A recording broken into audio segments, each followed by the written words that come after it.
Hey guys, Austin from Nouveau Draws here, bringing you another digital art video using Procreate. For this video, I wanted to give you guys some tips that I use in my own process for my drawings, so hopefully you guys can take something from this video and use it in your own drawings. This channel is for anyone who's interested in learning more about my digital art process, especially if you enjoy a lot of gaming or anime fan art. So if that sounds like you, don't forget to leave a like and subscribe to my channel. And for those of you who are returning subscribers, I can't tell you how much your support means to me. It helps me out a lot and I really appreciate it. I post a video every Friday and I'd really like to see this channel grow and connect with all of you, so if you have any ideas for future videos or things you'd like to see me draw, leave it in the comments. When I start a drawing, I usually have a rough theme that I want to stick with. Unfortunately for me, I can be really indecisive sometimes, so reining in an idea can take quite a while. If I'm not doing a fan art piece for one of my favorite games or shows like Zelda or Dragon Ball Z, I usually stick with a couple different genres. Some of my favorites are cyberpunk, samurais, hip-hop, or any sort of superpowered character that I can throw some magical powers on. When I draw my initial pose, I try to break it down into shapes as much as possible, but it really didn't click until I started watching Ethan Becker's videos on YouTube. He's got a lot of really entertaining and educational art videos, so if you haven't seen his videos, definitely go check them out. Also, I'll be using the dry ink pen for any line work you see in the video. I wanted more of a relaxed pose, and instead of trying to go on the internet for hours googling, I actually took my own reference shot for this, which you might have seen on Instagram. One thing I recommend for a lot of artists is buying a full-length mirror you can use to take some of your own reference shots. Or if you're lucky like me, you can have your amazing fiance take a couple pictures for you. Once I have a solid pose with just shapes, I create a new layer, and this is where you'll start to see some of the character's features like clothing and hairstyle start to get planned out. For this character, I went with another samurai / ninja type character. I wanted to keep his outfit simple and give him a few defining features that would help him stand out in a scene with multiple characters.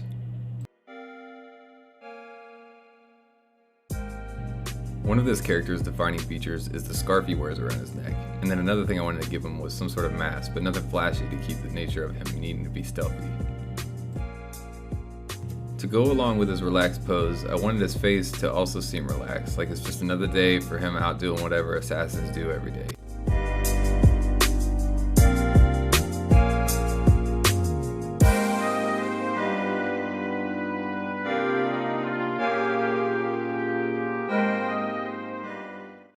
For clothing, I kept his fit loose and flowy. When it comes to folds in clothing like this, you tend to see less folds towards the top of the shoulders and more towards the wrists where some of the excess fabric tends to settle.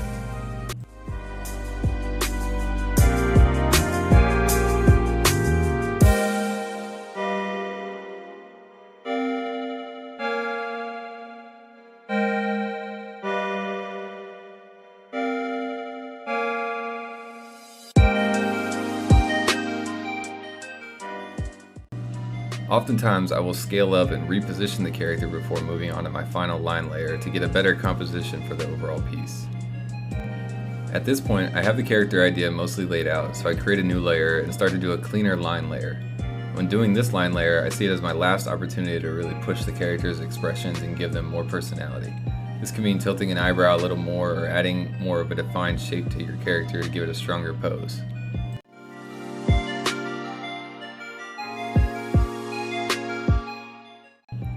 Also, don't be afraid to go back and remove things from the previous layer if you notice something doesn't look right.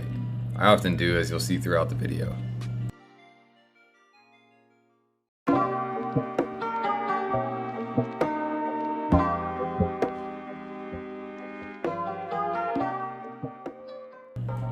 If you're still watching at this point and you like the video, you can help the channel grow by clicking like and subscribing for future videos.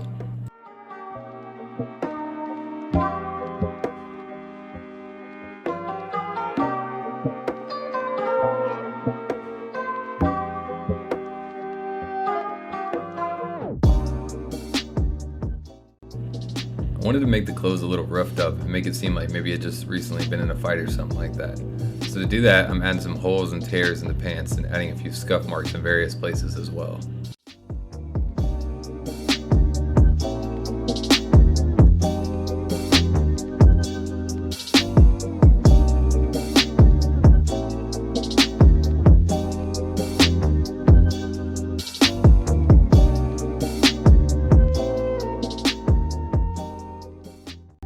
I decided to give the character these armbands, thinking maybe they could represent which ninja clan he was from or something like that too.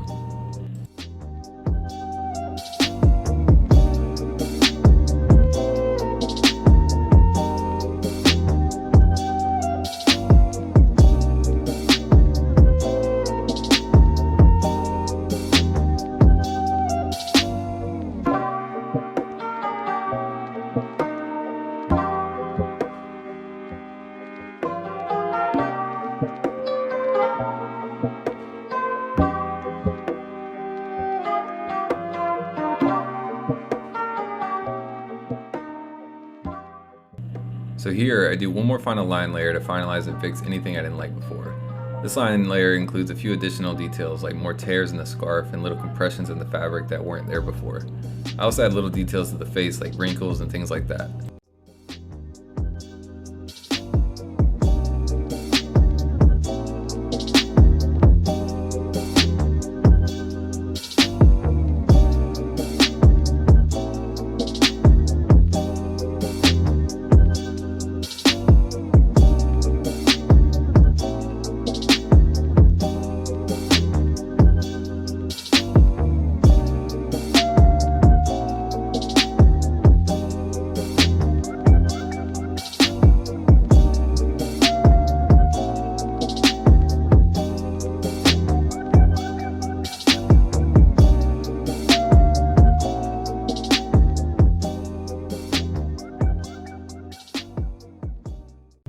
It's always fun for me to see how these drawings progress as I go, because I never really have a drawing planned all the way out.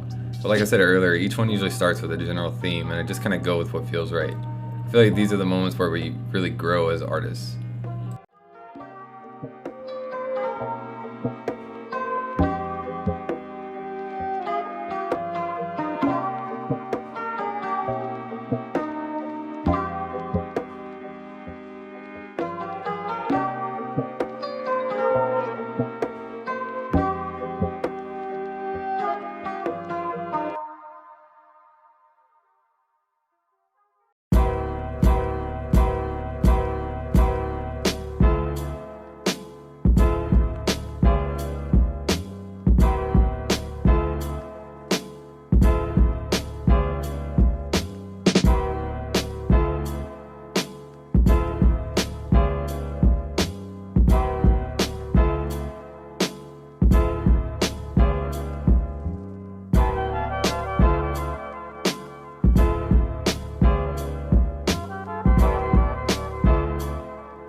At this point, I use Procreate's free hand select tool and trace the entire character. I used to rely on the fill tool for this part, but it just took so long to try and find all the gaps you miss in your line art.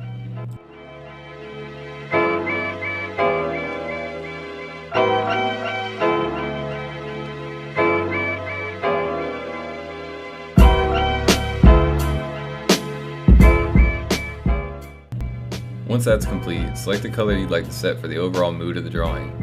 For this one I went with a saturated dark bluish green color, and then used a hard airbrush to fill in the whole selection.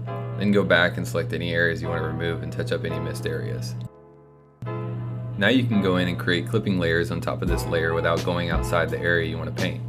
And then for areas within this base layer, I just sort of border in where I want to paint with the Studio ink pen and use the color dropper for this part.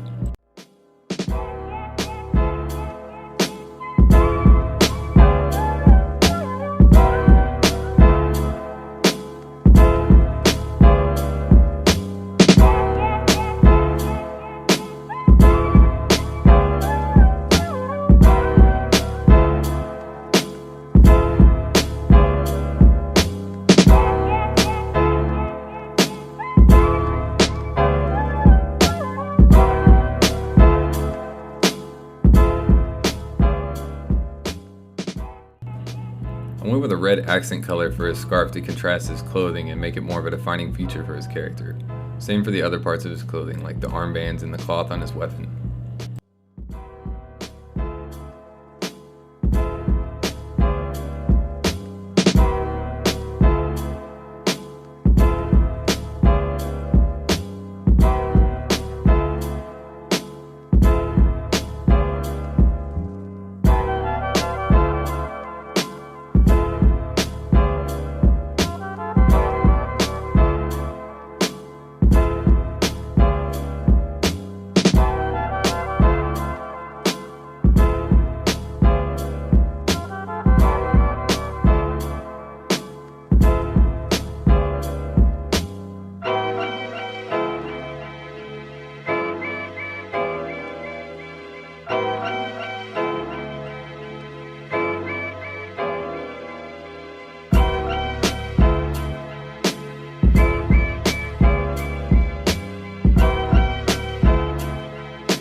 For shading, I usually do a multiply layer choosing either a red or bluish color, but this time I played with the hue a little bit till it looked right to me.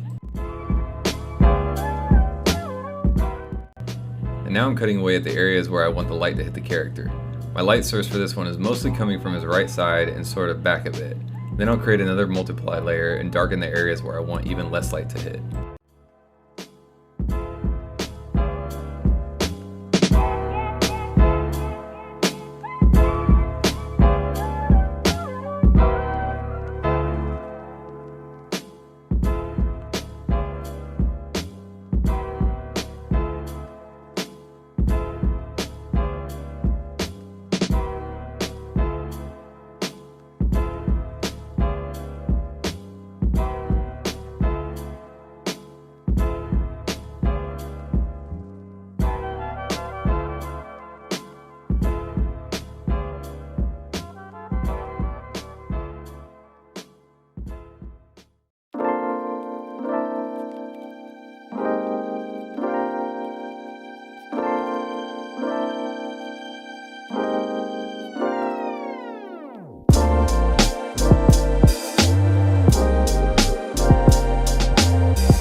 Last, I'll create a screen layer with a much darker shade of whatever I used on my multiply layer and color in areas where I want the most light to hit.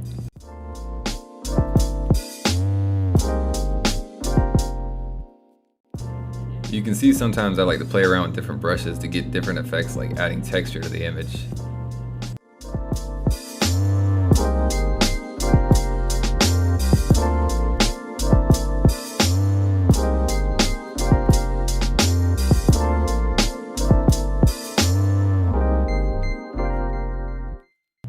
Now I'm setting a base background layer to try and fit the mood I'm going for. I'm still working on different ways to do backgrounds rather than just a plain white one, so I'll mess around with a lot of different brushes till I get something I like.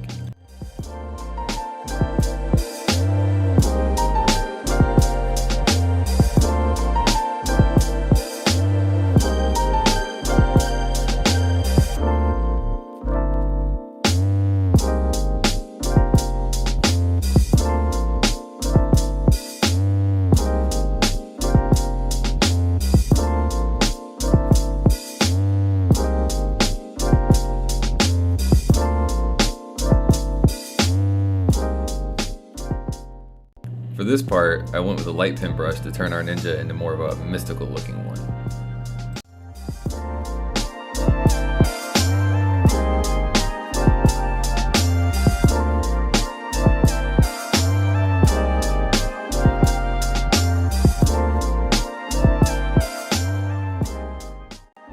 Adding a few of those little flares in front and behind of the character really helps sell the effect.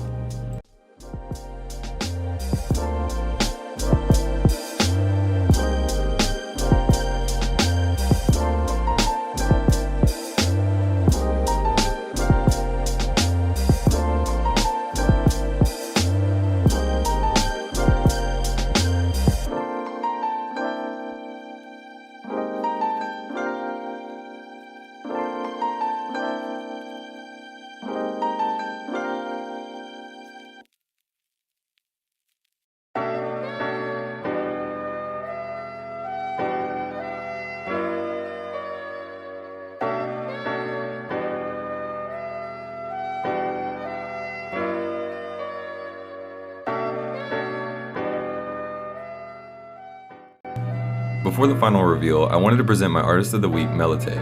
I've been a follower of MELOTTAE since I started on Instagram, and I love how she's always playing with different styles of illustrations. You can really see improvement in each of her drawings, and it's always cool to see what she comes up with next. If you want a chance to be my Artist of the Week, leave your Instagram in the comments.